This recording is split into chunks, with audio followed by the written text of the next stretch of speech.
இயற்கை பேரிடர்கள், இயற்கை சீற்றங்கள் எந்தெந்த இடத்துல எல்லாம் கடல் கொந்தளிக்காது அப்படின்னு நினைக்கிறோமோ, மழை காரணமாக சில அசம்பாவிதங்கள் அதிகப்படியாக ஏற்படுவதற்கு வாய்ப்புகள் அதிகமாக இருக்கு. அக்டோபர் மாதத்துல அந்த 28ஆம் தேதி அக்டோபர் மாதத்துல இருந்து செவ்வாய் 4ஆம் பார்வையாக ராகுவை பார்க்க ஆரம்பிச்சிடுறாரு.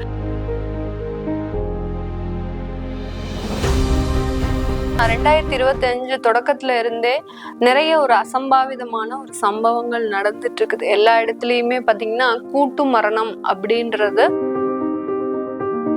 கூட்ட நெரிசல்ல இறப்புகள் அதிகமாக இருந்தது. கிட்டத்தட்ட 37 டிவோட்டிஸ் அந்த இடத்துல இறந்தாங்க. அந்த செவ்வாய்ன்றவர் அதிகப்படியாக அந்த துர்மரணங்களை கொடுக்கக்கூடியவர். ஜம்மு அண்ட் காஷ்மீர்ல அந்த தாக்குதல் நடத்தப்பட்டது. இந்த இடத்துல செவ்வாய் நமக்கு முக்கியமா இருக்கா அப்படின்னு கேட்டீங்கன்னா,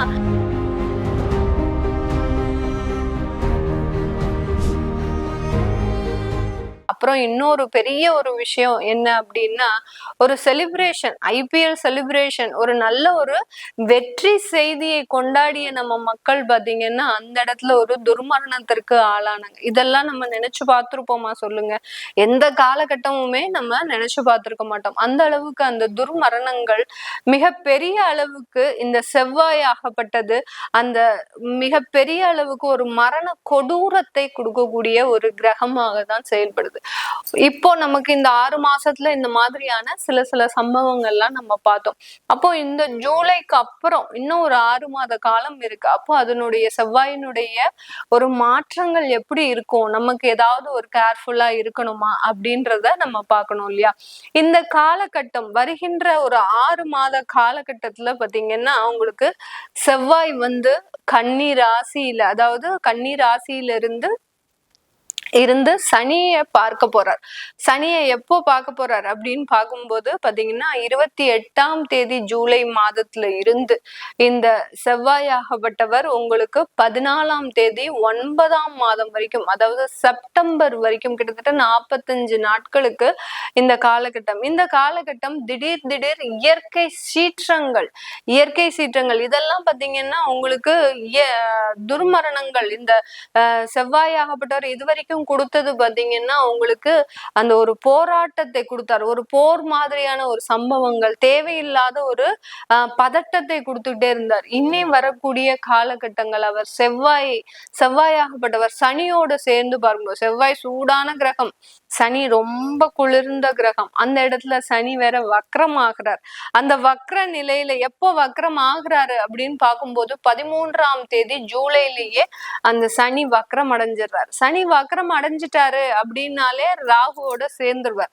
ராகு ஏற்கனவே ஒரு வக்ர கிரகம், கேதுவும் வக்ர கிரகம் தான். இப்படிப்பட்ட அந்த செவ்வாயாகப்பட்டவர் அந்த ராகு சனியோட சேரும் போது அந்த பார்வைன்றது அந்த இடத்துல விழுது. செவ்வாயினுடைய பார்வை அந்த சனியினுடைய மீது விழும்போது அதிகப்படியான இயற்கை பேரிடர்கள், இயற்கை சீற்றங்கள் எந்தெந்த இடத்துல எல்லாம் கடல் கொந்தளிக்காது அப்படின்னு நினைக்கிறோமோ அந்த இடத்துலதான் கடல் கொந்தளிப்பே அதிகமாக இருக்கும். அதே சமயத்துல பாத்தீங்கன்னா ஆன்மீக கோயில்கள்ல பெரிய பெரிய அளவுக்கு ஒரு வெறுப்புகள், அதாவது பெரிய பெரிய கோயில்கள்ல தேவையில்லாத ஒரு பிரச்சனைகள் வர்றதுக்கு வாய்ப்புகள் அதிகமாக இருக்கு. அடுத்து பாத்தீங்கன்னா இந்த மழை காரணமாக சில அசம்பாவிதங்கள் அதிகப்படியாக ஏற்படுவதற்கு வாய்ப்புகள் அதிகமாக இருக்கு. ஒரு இடத்துல வெயில் சுட்டரிக்குது அப்படின்னா இன்னொரு இடத்துல பாத்தீங்கன்னா மழையினால அதிகப்படியான ஒரு துர்மரணங்கள் ஏற்பட்டுக்கிட்டே இருக்கும். அந்த அளவிற்கு அந்த சனி ராகுவோட சேர்றாரு. அடுத்து பாத்தீங்கன்னா செவ்வாயினுடைய பார்வையோட இந்த 3 கிரகங்களும் இருக்கும்போது மிக பெரிய அளவுக்கு அளவுக்கு அந்த துர்மரணங்கள் ஏற்படும். இதுல பாத்தீங்கன்னா கேது வெளியில போயிடுறாரு. கேது சிம்ம ராசியில இருக்கிறதுனால செவ்வாயினுடைய சேர்றது கிடையாது. அதனால இந்த இடத்துல அந்த சனி வக்ரமா ஆகும்போது அந்த ராகுவோட சேர்றதுனால அந்த செவ்வாயினுடைய பார்வை அந்த சமசப்தம ஸ்தானத்துல பார்க்கும்போது மிக பெரிய அளவுக்கு அந்த அசம்பாவிதங்கள், ஒரு தேவையில்லாத ஒரு இயற்கை பேரிடர்கள் அப்படின்றது இந்த காலகட்டம் அதிகரிக்கக்கூடிய ஒரு நேரமாக இருக்கும்.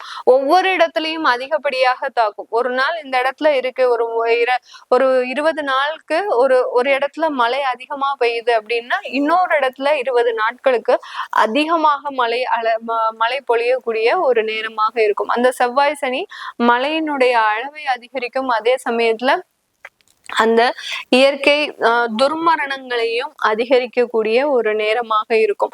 அடுத்து பாத்தீங்கன்னா அக்டோபர் மாதத்துல அந்த 28ஆம் தேதி அக்டோபர் மாதத்துல இருந்து செவ்வாய் 4ஆம் பார்வையாக ராகுவை பார்க்க ஆரம்பிச்சிடுறார். அதாவது விருச்சிக ராசிக்கு செவ்வாயாகப்பட்டவர் பெயர்ச்சியாகி வர்றாரு 28ஆம் தேதி அக்டோபர் மாதம். அந்த விருச்சிக ராசிக்கு பெயர்ச்சியாகி வரும்போது அவர் தனிப்பட்ட முறையில 4ஆம் பார்வையாக ராகுவோட சேர்ந்து ஆரம்பிக்கிறார், பார்வையிடுகிறார். அப்படி இருக்கும்போது அந்த செவ்வாய் ராகு பார்வையாகப்பட்டது நிறைய ஆக்சிடென்ட்ஸ கொடுக்கும். என்னென்ன ஆக்சிடென்ட்ஸ்? டிராவல்ல போகும்போது ட்ரெயின் விபத்துக்கள், அதாவது ரயில் சம்பந்தப்பட்ட விபத்துக்கள், அடுத்து பேருந்துகள் சம்பந்தப்பட்ட விபத்து, செவ்வாய் வாகனம் சம்பந்தப்பட்ட ஒரு காரணங்களை குறிக்கக்கூடிய ஒரு கிரகம். அதாவது செவ்வாயினாலே அந்த வாகனம் இல்லாம இருக்கவே இருக்காது. சொத்துக்கள், வாகனம், இது எல்லாத்தையுமே குறிக்கக்கூடிய கிரகம் தான் இந்த செவ்வாய். இப்படி இருக்கும்போது அந்த செவ்வாய் ராகுவோட சேர்ந்து பயணிக்கும் போது, ராகுவை பார்க்கிறார் 4ஆம் பார்வையாக பார்க்கும்போது, அந்த ராகுவை பார்க்கும்போது பேருந்து சம்பந்தப்பட்ட ஒரு அசம்பாவித சம்பவங்கள், அடுத்து பாத்தீங்கன்னா துர்மரணங்கள், அடுத்து உங்களுக்கு இந்த காலகட்டத்துல சொத்துக்கள், அதாவது சொத்துக்கள் சம்பந்தப்பட்ட அதிகப்படியான பிரச்சனைகள், இது எல்லாமே வர்றதுக்கு உண்டான ஒரு காலகட்டமாக தான் இருக்கும். சொத்துக்கள்னா பாத்தீங்கன்னா பில்டிங்ஸ்லாம் தேவையில்லாம சரிந்து விழுறதுக்கு வாய்ப்புகள் அதிகமா இருக்கு. செவ்வாய் ராகு சேர்க்கை ஒரு ஜாதகத்துல இருக்கு அப்படின்னாலே அவங்களுக்கு சொத்து சம்பந்தப்பட்ட பிராப்தமே கிடையாது. இது ஜென்ரலா நம்ம சுய ஜாதகத்துல பார்க்கக்கூடிய ஒரு ஜாதக அமைப்பு. இப்போ இது காலபுருஷனுக்கே இந்த மாதிரியான சேர்க்கை இருக்கும்போது எல்லா இடத்துலயும் பாத்தீங்கன்னா கட்டிட விபத்துக்கள் அப்படின்றது அதிகப்படியாக ஏற்படக்கூடிய ஒரு நேரமாக இருக்கும். அக்டோபர்ல இருந்து டிசம்பர் 7ஆம் தேதி வரைக்கும் இந்த பிரச்சனைகள் அதிகரிக்கக்கூடிய ஒரு நேரம். அதே சம்பந்தப்பட்ட அந்த மருத்துவமனையில நிறைய ஒரு அசம்பாவிதங்களும் தேவையில்லாமல் ஏற்படுறதுக்கு வாய்ப்பு அதிகம். ஒரு கேர்லெஸ்னால, ராகுன்றது பாத்தீங்கன்னா ரொம்ப பெரிய அளவுக்கு விபத்தை ஏற்படுத்தக்கூடிய ஒரு கிரகம். செவ்வாய்ன்றது அதுல ஒரு தீவிரத்தை கொடுக்கக்கூடிய ஒரு கிரகம். இந்த செவ்வாய், ராகு, சனி எல்லாம் சேர்ந்துதான் நமக்கு இந்த ஏர் கிராஷ்ன்ற மாதிரியான விபத்துக்களை கொடுத்தது. அதுல இந்த செவ்வாயும் ராகுவும் மட்டும் சேரும் போது அந்த விபத்தினுடைய தீவிரம் அப்படின்றது அதிகப்படியாக இருக்கும். நிறைய இடத்துல போர் வர்றதுக்கெல்லாம் வாய்ப்புகள் அதிகமாக இருக்கு. அதாவது உலக போர்னு சொல்றோம் இல்லையா, அந்த மாதிரியாக ஈக்குவலான ஒரு போர் வர்றதுக்கு வாய்ப்புகள் அதிகமா இருக்கு. எல்லா இடத்துலயும் இயற்கை அழிவுகள் அப்படின்றது அதிகப்படியாக இருக்கும். விவசாயம், நிலம் சம்பந்தப்பட்ட அழிவுகள்லாம் அதிகமாக இருக்கும். விவசாயமே செய்ய முடியாதபடி, ஒரு நிலமே அவங்களுக்கு யூஸ்ஃபுல்லா இல்லாத அளவிற்கு அந்த நிலங்கள்ல எல்லாம் பிரச்சனைகள் அதிகரிக்கக்கூடிய ஒரு நேரம்.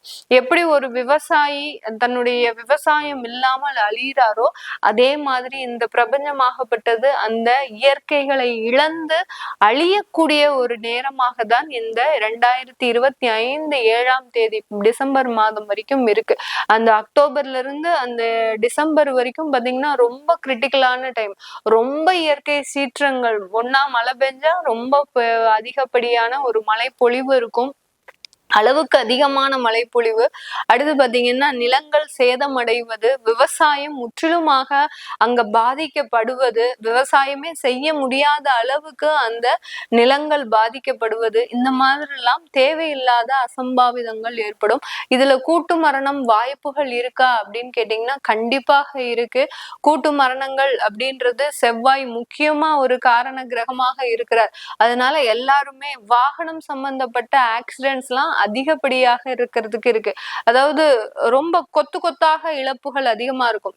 எல்லாரும் நம்ம ஒரு குடும்பத்தோட என்ஜாய் பண்றதுக்கு நம்ம வெளியில போறோம், ஒரு வேன்லயோ இல்ல ஒரு பேருந்துலயோ பெரிய பேருந்துலயோ போறோம், ஒரு சொகுசை அனுபவிக்கும் போது, ஒரு ஆடம்பர வாழ்க்கையை அனுபவிக்கும் போது அங்க இந்த மாதிரியான ஒரு துர்மரணங்கள் நம்மளை பிடிச்சு ஒரு பயமுறுத்தக்கூடிய ஒரு நேரமாக தான் இருக்கும். இதெல்லாம் ரொம்ப ஷார்ட் டேர்ம் பீரியட் தான். ஒரு 45 நாட்களே பாத்தீங்கன்னா நம்மளால தாங்கி கொள்ள முடியாது. இதே இது சுய ஜாதகத்துல இருந்தது, இந்த மாதிரியான கிரகங்களினுடைய கிரகங்களினுடைய சேர்க்கை சுய ஜாதகத்திலேயே இருக்கு அப்படின்ற போது அவர்களால வாழ்க்கையில எந்திரிச்சு வரவே முடியாது. பெரிய அளவுக்கு பிரச்சனையை அந்த கிரகங்கள் கொடுத்துக்கிட்டே இருக்கும். அதுல தசா புத்தி, அந்தரம், சுட்சுமம் இப்படின்னு நம்ம நிறைய ஒரு விஷயங்களை பார்க்கும்போது அந்த ஜாதகருக்கு அந்த வாழ்க்கையில பெரிய விடிவு காலம்ன்றது இருக்காது. இந்த காலகட்டத்துல வரக்கூடிய 6 மாதங்கள்ல ஜூலைல இருந்து டிசம்பர் வரைக்கும் இயற்கை பேரிடர்கள் அதிகமாக இருக்கும். அதே சம்பந்தத்துல இயற்கை சீற்றங்கள் அப்படின்னு சொல்லக்கூடிய நிலம் சம்பந்தப்பட்ட பிரச்சனைகள் அதிகமாக இருக்கக்கூடிய ஒரு அமைப்பாக தான் இந்த காலபுருஷனுக்கு கிரகங்கள் எல்லாமே ஒரு சாதகமான ஒரு சூழ்நிலையில இருக்கு. இந்த மாதிரியான நேரத்துல நம்ம ரொம்ப எல்லாருமே ரொம்ப சேஃப் சைடுல இருக்கணும். பெரிய அளவுக்கு நிறைய ஆசைப்படாதீங்க. இதுக்கு நம்ம என்ன நிவர்த்தி மேடம் பண்ண முடியும், இதுக்கெல்லாம் நம்ம குறையறதுக்கு என்ன நிவர்த்திகள் பண்ணலாம் அப்படின்னு கேட்டீங்கன்னா, அதிகமான ஒரு ஆன்மீக ஒரு எனர்ஜின்றது எல்லார் வீட்லயுமே இருக்கணும். ஒருத்தர் விடாம, அதாவது எப்படி நம்ம ஒரு கூட்டு பிரார்த்தனை அப்படி செய்யும் போதுதான் அந்த கூட்டு மரணத்தை நம்மளால தவிர்க்க முடியும். அந்த அளவிற்கு அந்த கூட்டு பிரார்த்தனைன்றது அதிகமாக இருக்க வேண்டிய ஒரு நேரமாக தான் இருக்கும். அந்த காலத்துல எல்லாம் ஒவ்வொரு மாதத்திற்கும் ஒவ்வொரு தெய்வத்தை வழிபாடு பண்றதுக்கு நமக்கு வழிமுறைகளை கொடுத்திருக்கிறாங்க. அதெல்லாம் தவறாம பண்ணுங்க. அந்த தெய்வத்தினுடைய பாதத்துல சரணாகதி எந்த அளவுக்கு நம்ம அடையிறோமோ அந்த அளவுக்கு இந்த மாதிரியான துர்மரணங்களில் இருந்தும் தேவையில்லாத விபத்துக்களில் இருந்தும் நம்மளை நாமே காப்பாத்தி கொள்ள முடியும்.